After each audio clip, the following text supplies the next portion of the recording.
یہ محرم کے ساتھ کچھ ہمارے تاریخی مسائل بھی، تاریخی واقعات بھی وابستہ ہیں، اور ان تاریخی واقعات کا بھی اس محرم کے اوپر ایک اثر پڑا ہے۔ سب سے پہلا تاریخی حادثہ جو محرم کے شروع میں پیش آیا وہ حضرت سیدنا فاروق اعظم رضی اللہ تعالیٰ عنہ کی شہادت۔ حضرت فاروق اعظم رضی اللہ تعالیٰ عنہ جو نبی کریم صلی اللہ علیہ وسلم کے دوسرے خلیفہ، وہ خلیفہ جن کے بارے میں آپ نے فرمایا کہ اگر میرے بعد کوئی نبی ہوتا تو عمر ہوتا، جن کے جنت میں آپ نے محل دیکھا اور آ کر بتایا کہ میں نے تمہارے جنت کے اندر محل دیکھا ہے، جن کے بارے میں صراحت یہ فرمائی کہ عمر فی الجنہ، حضرت عمر جنت میں ہیں، ان کی شہادت جو ہے وہ محرم ہی میں ہوئی تھی، محرم کی ابتدا میں، یکم محرم۔ ایک یہودی یا نصرانی تھا یا بنیاد یہودی تھا، اس نے چھپ کر حضرت فاروق اعظم رضی اللہ تعالیٰ عنہ پر وار کیا تھا جبکہ آپ نماز فجر کے لیے تشریف لائے تھے، اور اسی وار کے نتیجے میں حضرت فاروق اعظم رضی اللہ تعالیٰ عنہ کی پر وفات ہوئی۔ یہ افسوسناک اور اندوہناک اور ملت کے لیے عظیم سانحہ وہ اسی محرم میں پیش آیا۔ پھر دوسرا عظیم سانحہ جو خاص عاشورہ میں پیش آیا وہ حضرت سیدنا حسین رضی اللہ تعالیٰ عنہ کی شہادت۔ نبی کریم سرورت عالم صلی اللہ علیہ وسلم کے نواسے، جن کو آپ نے جنت کا ریحان قرار دیا، جنت کا پھول قرار دیا، جن کے بارے میں آپ نے فرمایا کہ اہل جنت کے نوجوانوں کے سردار ہوں گے، اور جن کی ساتھ آپ نے محبت کرتے ہوئے فرمایا کہ اللہ میں ان سے محبت کرتا ہوں، جو ان سے محبت کرے اللہ آپ بھی اس سے محبت کریں، وہ سیدنا حسین رضی اللہ تعالیٰ عنہ، وہ اسی عاشورہ کے دن ظالمانہ طور پر ان کو شہید کیا گیا، وہ شہید مظلوم بنے اسی عاشورہ کے دن، اور اس کی وجہ سے یہ بھی ایک فضیلت ہے حضرت حسین رضی اللہ تعالیٰ عنہ کی کہ اللہ تعالیٰ نے ان کی شہادت کے لیے عاشورہ کا دن منتخب فرمایا، جو ایک مبارک دن تھا۔ بعض لوگ یہ سمجھتے ہیں کہ عاشورہ کی جو فضیلت ہے یا اس کا جو تقدس ہے یا اس کی جو اہمیت ہے وہ حضرت سیدنا حسین رضی اللہ تعالیٰ عنہ کی شہادت کی وجہ سے ہے۔ ایسا نہیں ہے، عاشورہ کا تقدس اور احترام تو پہلے سے چلا آتا تھا، رسول کریم صلی اللہ علیہ وسلم نے اس کو بیان فرمایا تھا، لیکن حضرت حسین سیدنا حسین رضی اللہ تعالیٰ عنہ کی یہ فضیلت ہے، ان کے مناقب میں یہ شمار کرنا چاہیے کہ اللہ تعالیٰ نے ان کی شہادت کے لیے ایک ایسا دن مقرر فرمایا یوم عاشورہ، اس میں شہادت ہوئی، اور مظلومانہ دو طریقے سے۔ ایک اس طرح کہ یہ شہر حرام تھا، وہی ان 4 مہینوں میں داخل تھا جن کے بارے میں نے عرض کیا کہ قرآن کریم نے ان 4 مہینوں کو حرام قرار دیا ہے۔ جاہلیت میں لوگ جنگ کرتے کرتے رک جاتے تھے اگر یہ مہینہ آ جاتا تھا، تو اس میں جنگ کی ان کے خلاف شہر حرام میں۔ تو ایک ظلم یہ کہ شہر حرام کے تقدس کو پامال کیا گیا، اور شہر حرام کے تقدس کو پامال کرتے ہوئے ان کے خلاف جنگ کی گئی۔ دوسرا یہ کہ ان کو ظالمانہ طور پر شہید کیا۔ روایات میں یہ بات داخل ہے، تاریخی روایات سے ثابت ہوتی ہے کہ حضرت حسین رضی اللہ تعالیٰ عنہ اگرچہ اس وقت یزید کی خلافت کو تسلیم نہیں کرتے تھے، اور اس لیے نہیں کرتے تھے کہ ان کے خیال میں یزید اس لائق نہیں تھا کہ وہ اسلامی امت کا سربراہ بنے، اور ان کو کچھ منکرات شرعیہ بھی ان پر ظاہر ہوئے تھے کہ یہ منکرات شرعیہ کا ارتکاب ہو رہا ہے، تو اس کے خلاف حضرت سیدنا حسین رضی اللہ تعالیٰ عنہ نے یہ سفر کیا تھا۔ لیکن جب ان کا محاصرہ کر لیا گیا اور ان کو آگے بڑھنے سے روک دیا گیا، تو اس وقت حضرت سیدنا حسین رضی اللہ تعالیٰ عنہ نے فرمایا تھا کہ میں جنگ کرنے کے لیے نہیں، میں ایک اس بات پر احتجاج کرنے کے لیے آیا ہوں کہ ایک ناجائز حکمران کو حکمران بنا لیا. لیکن یہ بھی شریعت کا چونکہ حکم ہے کہ اگر کوئی ناجائز طور پر حکمران بن جائے, اس کا اقتدار قائم ہو جائے, تو پھر اس کو مجبوری کے طور پر قبول کیا جاتا ہے جب تک کہ اس کو ہٹانے کا کوئی طریقہ ممکن نہ ہو. تو اس لیے بعض روایت میں آتا ہے کہ انہوں نے یہ پیشکش بھی کی تھی کہ میں خود یزید سے گفتگو کرنے کے لیے تیار ہوں.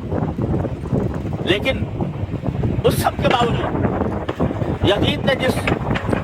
کو گورنر بنایا ہوا تھا عبید اللہ بن زیاد, وہ حضرت حسین رضی اللہ تعالیٰ عنہ سے بات چیت پر آمادہ نہیں تھا اور اس نے جنگ ٹھان لی اور ان اہل بیت کے اس قافلے پر اس نے حملہ کیا. نہ صرف حملہ کیا, دریائے فرات جو قریب بہتا تھا, دریائے فرات کا پانی ساری دنیا کو سیراب کرتا تھا, اس کا راستہ بند کر دیا تاکہ ان کو پانی نہ ملے. تو یہ ساری ظالمانہ حرکتیں عبید اللہ بن زیاد نے کی اور پھر یزید نے اس کے اوپر اس کے خلاف کوئی کارروائی بھی نہیں کی. اس لیے حضرت حسین رضی اللہ تعالیٰ عنہ کی شہادت مظلومانہ شہادت تھی. ان کے خلاف جو کارروائی تھی وہ ظالمانہ کارروائی, اور اس ظالمانہ کارروائی کی وجہ سے حضرت حسین رضی اللہ تعالیٰ عنہ کی شہادت کا وہ المناک سانحہ پیش آیا جس پر جتنا غم کا اظہار کیا جائے کم ہے. یہ حضرت حسین تو لیکن حضرت حسین کی شہادت ان کی منقبت ہے, ان کی فضیلت ہے کہ اللہ تبارک و تعالیٰ نے ان کے لیے مرنا تو ہر ایک کو ہوتا ہے, لیکن ایک تو شہادت کی موت عطا فرمائی, اور شہادت کی موت بھی محرم کے عاشورہ میں 10ویں تاریخ کو مقرر فرمائی. تو یہ فضیلت ہے حضرت سیدنا حسین رضی اللہ عنہ. لیکن ایک بات اور عرض کر دوں, تاریخ میں یہ مذکور ہے کہ چونکہ حضرت حسین رضی اللہ تعالیٰ عنہ کو کچھ اندازہ ہو گیا تھا کہ یہ لوگ مجھے چھوڑیں گے نہیں, تو اس وقت شہادت سے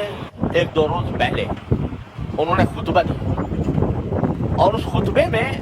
لوگوں کو جو وصیتیں کی ان میں ایک وصیت یہ بھی ہے کہ میں اگر شہید ہو گیا تو میرے شہادت کے اوپر تم ماتم نہ کر, تم نوحہ نہ کر, تم میری شہادت کے اوپر, میرے دنیا سے جانے کے اوپر وہ جاہلیت کے طریقے اختیار نہ کرنا جو جاہلیت میں تھے اور رسول کریم صلی اللہ علیہ وسلم نے ان کو ممنوع کر دیا. جاہلیت میں جب کسی کا انتقال ہوتا تھا تو جتنا بڑا آدمی ہے اسی کے حساب سے اس پر ماتم ہوتا تھا, اس کے گریبان چاک کیے جاتے تھے, اس میں خود سر پر مٹیاں ڈالی جاتی تھی, اور خدا جانے کیا کیا حرکتیں, اور رو رو کر نوحہ کیا جاتا تھا. نوحہ کے معنی ہوتے ہیں کہ رو رو کر شعر پڑھنا اور رو رو کر مرحوم کے فضائل و مناقب بیان کرنا, یہ نوحہ ہے. اور نبی کریم صلی اللہ علیہ وسلم نے جاہلیت کی جن رسموں کو آپ نے مٹایا ان میں ایک بہت بڑی رسم نوحہ کی آپ نے مٹائی کہ نوحہ کرنا ناجائز. تو یہ خود حضرت حسین رضی اللہ تعالیٰ خطبے میں یہ فرما رہے ہیں, ظاہر ہے کہ نواسے تھے رسول کریم صلی اللہ علیہ وسلم کے, آپ کے جگر گوشے تھے, آپ کی تعلیمات سے کیسے ذرہ برابر وہ انحراف فرما سکتے تھے. تو انہوں نے یہ خطبے کے اندر خود یہ وصیتیں فرمائیں. افسوس ہے کہ ان کی ساری وصیتوں کو بس کچھ ڈال کر ایسی رسمیں ایجاد کر لی گئی کہ جس کے نتیجے میں خود نہ صرف رسول کریم صلی اللہ علیہ وسلم کے ارشادات کی نفی ہوتی ہے, خود حضرت حسین رضی اللہ تعالیٰ عنہ کی وصیت کی نفی ہوتی ہے, اور ایک برا ایک طوفان برپا ہو جاتا ہے نوحوں کا اور ماتموں کا. بہرحال جو لوگ کرتے ہیں وہ جانے, ان کا کام جانے, لیکن مسلمانوں مسلمان اہل سنت ہیں جو نبی کریم صلی اللہ علیہ وسلم کی سنت کے تابع ہیں, جو حضرت حسین رضی اللہ تعالیٰ عنہ کی وصیتوں کے تابع ہیں, ان کو اس قسم کی مجالس میں جہاں یہ نوحہ ہوتا ہو یا جہاں ان کے حضرت حسین کی وصیتوں کے خلاف ورزی کی جاتی ہو, وہاں ایک متبع سنت مسلمان کا کوئی گزر نہیں ہونا چاہیے, وہاں اس کی شرکت نہ ہونی چاہیے, کیونکہ رسول کریم صلی اللہ علیہ وسلم کا ارشاد ہے کہ جو شخص کسی ایک مجلس میں بیٹھتا ہے، کسی بڑی مجلس میں بیٹھتا ہے، چاہے بیٹھا ہی ہوا دیکھنے کے لیے بیٹھا ہو، تو اس کا شمار اسی مجلس کے لوگوں میں ہوگا۔ لہذا جو کر رہے ہیں وہ اپنے اعمال کے خود جواب دہ ہیں، اور ہمیں ان سے تعارض اس لیے نہیں کرنا کہ ہمیں اس کا حکم نہیں دیا گیا۔ یہ بات لوگ سمجھتے ہیں کہ یہ جو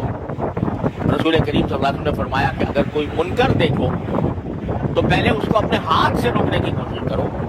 اگر ہاتھ سے روکنے کی استطاعت نہ ہو تو زبان سے روکو، زبان سے استطاعت نہ ہو تو دل سے اس کو برا سمجھو۔ تو اس کی تفسیر اصل میں یہ ہے کہ جو صاحب اقتدار ہے، جس کو اقتدار حاصل ہے کسی حصے پر، اس کا یہ فرض ہے کہ اگر وہ اپنے زیر اقتدار علاقے میں کوئی منکر دیکھتا ہے تو اس کو ہاتھ سے روکے، اوپر سے روکے۔ مثلا ہمارا تھوڑا بہت اقتدار اس مسجد پر ہے، اس مدرسے پر ہے، یہاں اگر ہم کوئی منکر ہوتا ہوا دیکھیں تو ہمارا فرض ہے کہ اس کو اوپر سے روکیں، ہاتھ سے روکیں۔ لیکن جو صاحب اقتدار نہیں، وہ اس کے لیے حکم کیا ہے کہ زبان کا اگر ضرورت ہو زبان سے روکو، اگر زبان کی بھی قدرت نہیں ہے تو پھر دل سے اس کو برا۔ لہذا جو لوگ یہ رسمیں بجا لا رہے ہیں، نوحے کی، ماتم کی، جلوسوں کی، تعزیوں کی، جو کر رہے ہیں اس کے وہ اعمال کے خود ذمہ دار ہیں۔ ہم اس بات کے مکلف نہیں ہیں کہ ہاتھ سے جا کر ان کو روکیں یا ان سے لڑیں یا ان سے کوئی جنگ مول لیں یا ان کے اوپر حملے کریں یا ان کے ساتھ کوئی اشتعال انگیز کارروائی کریں۔ ہمارا کام یہ ہے کہ اس کو برا سمجھیں، غلط سمجھیں، لیکن پرامن رہیں۔ تو اس طرح یہ اعتدال کا راستہ ہے جو شریعت نے ہمیں بتایا ہے، اسی اعتدال کے راستے پر قائم رہنے کی ضرورت ہے۔ اللہ تبارک و تعالیٰ اپنے فضل و کرم سے، اپنی رحمت سے ہمیں عاشورہ کی فضیلت کے